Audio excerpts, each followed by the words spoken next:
Teka, okay ka lang ba? Umuutla ka.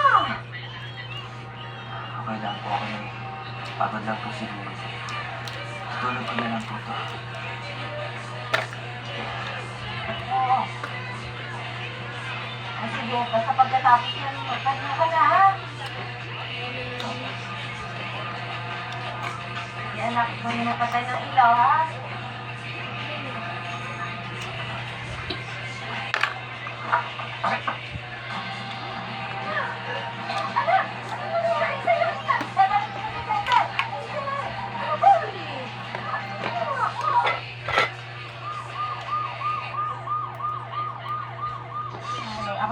Ako na magsasabi sa'yo. Sige, anak.